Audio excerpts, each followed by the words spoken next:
O SQL Server Integration Services, então também conhecido como SSIS, então ele é o SQL Server Integration Services. A funcionalidade dele, então, a gente sempre pensa, vamos colocar sempre ideias quando a gente fala de um deles. Quando a gente fala do Integration Services, a gente tem que lembrar de pacotes e de fluxo de trabalho. Então, a gente tem um pacote que executa outra coisa, que executa outra tarefa, que, por exemplo, pode mandar um e-mail logo depois disso. A ideia dele, principal, é de fazer ETL, que é Extract, Transform e Load. É extrair dado de um lugar, transformar esse dado e fazer o load em outro lugar.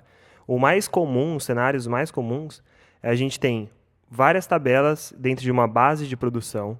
Então, essa base aqui é operacional. Digamos que a gente tem um mercado e essas tabelas aqui são as tabelas do mercado, onde que os caixas eles funcionam, onde os pontos de venda funcionam. A gente vai colocar aqui um processo no meio, que ele vai extrair, vai transformar e vai fazer o load. Então, a gente vai colocar o Integration Services aqui no meio.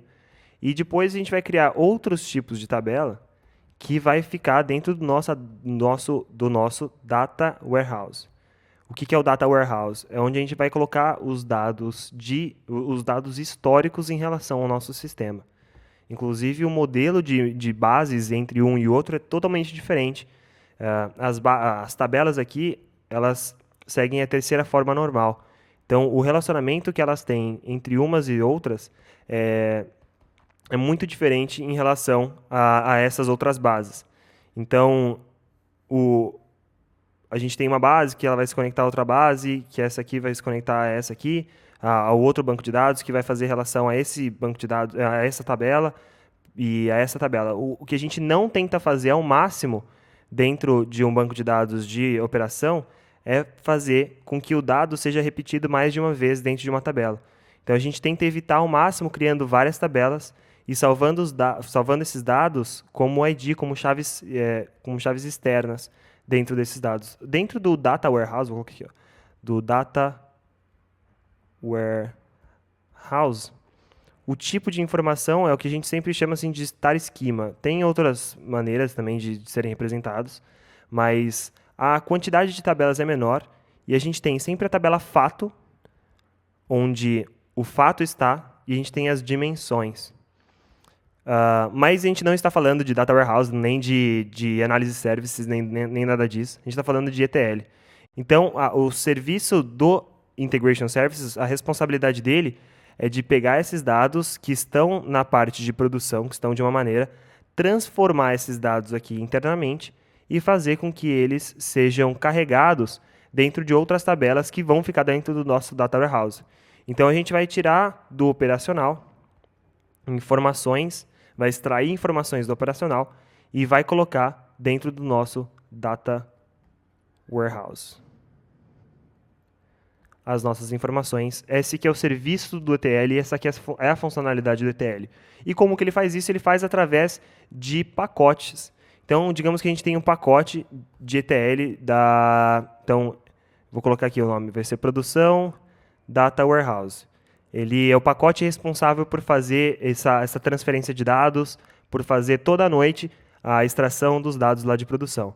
Então, ele primeiro tem o passo lá de conectar o banco, e aí depois ele vai conectar esse banco e vai alterar o ID para um ID que está dentro do Data Warehouse, e vai fazer a transformação para a limpeza de dados, e aí depois que concluir, vai fazer o load, e depois que concluir o load, ele vai mandar um e-mail automático para todos os administradores falando que isso funcionou. Caso não funcione, ele também vai mandar um e-mail informando que não funcionou e dando o erro e a mensagem de erro por que isso não funcionou. Então, esse aqui é um pacote. A gente sempre cria pacotes do Integration Services. E esses pacotes eles têm diversas funcionalidades. A gente consegue fazer muita coisa mesmo em relação a esses pacotes. E a gente consegue alterar arquivos do sistema, a gente consegue conectar a outros bancos, ler XML, alterar XML, fazer transformação desses dados, conectar diversos bancos de dados e fazer o input dos dados em diversos bancos de dados também, não necessariamente do tipo do SQL Server, que é o tipo de banco de dados estrutural.